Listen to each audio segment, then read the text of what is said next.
What's a sport heritage machine, you ask? Well, in Yamaha's case, it's a retro styling exercise. Laid over their extremely popular seller, the XSR700 Sport Twin.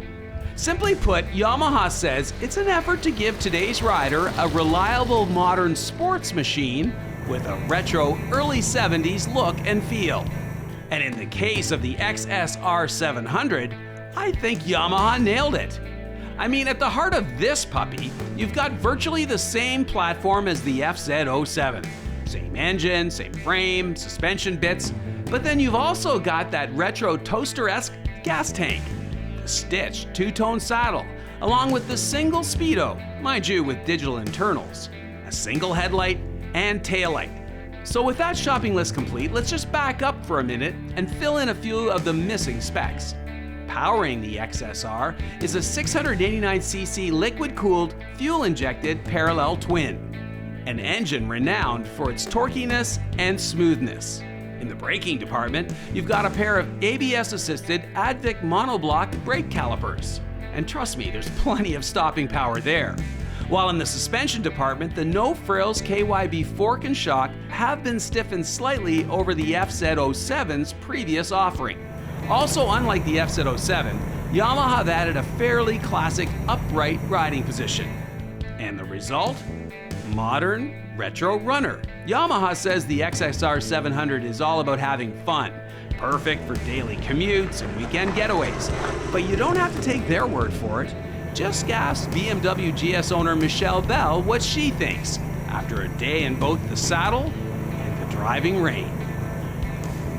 So Michelle, first of all, let me congratulate you. You have successfully survived the rainiest road test in the history in almost 30 years of doing the show. Okay. A horrendous day, and I want to pin a gold medal on you and say thank you for sticking it out and being our photo model in the rain. No problem. But what a great way to sample this motorcycle. You've had it for like a week now. What's your overarching impression of the motorcycle? It's interesting, when we first pick them up, I tend to be a little more nervous on a bike when I first get on it. You know, how do I change gears and where's the signals and stuff like that. As soon as I sat on this, I liked it. It's the dirt bike seating, which is really nice. So you're sitting up and you're not leaning too far forward, which is really good. It's really nimble. So if there's a manhole or something on the road, you just zip around it. Yep. No big deal. Yeah. One thing not so much now, but as a newer rider, we call them the road snakes. So, you know, if there's a crack in the road and they fix that crack, this bike does not track those, doesn't seem to follow them. So you're not gripping and thinking, oh. So it was really forgiving. Just get on and go, and it was very comfortable. Very user-friendly. Well, I think part of that is the engine. It's a really easy motor, right? Right. And the other nice thing is there seemed to be a lot of power in it. Every time whatever gear you're in, you twist the throttle. Yes. I'm talking to Mike, we've got communicators, so he hears a little giggle every time I twist the throttle. It's like, ooh, there's power here, there's power here. So I really like the tone of this engine. And again, the feel was nice, the sitting position's great. The shifting is one thing that I commented to Mike at the beginning.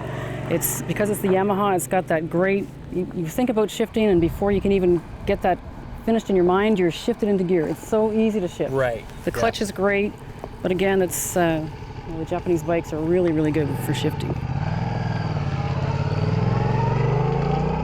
Pretty much a standard motorcycle in terms of suspension. How did it feel for the bumps, the handling? Really good on the bumps. The one thing I did notice, that my street bike at home, my bike I have at home is a BMW F650.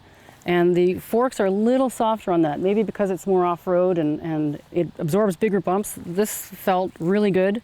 So when you're braking and you hit a bump, it's not diving the way my other bike would. Right. So it's nice. It feels really comfortable that way.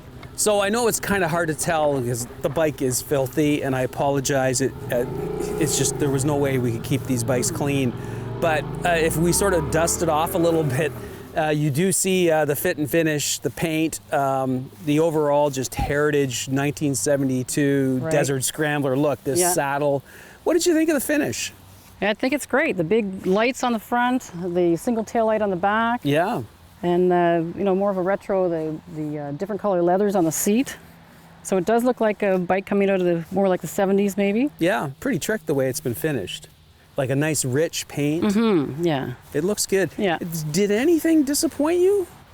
Not disappointed, but again, if we were to do any longer trips, I'd like some bags. But on this trip, I made Mike carry all my stuff, so that was great. No big deal. Right. But maybe a couple small saddlebags and a windshield for a longer trip, and that's about it. Everything else was great. Right. Ran well. What's the one lasting impression when you and Mike get back from this weekend away? Yeah. What will be the one lasting impression? This is a really fun bike. It's quick, nimble, it's fun, it's balanced.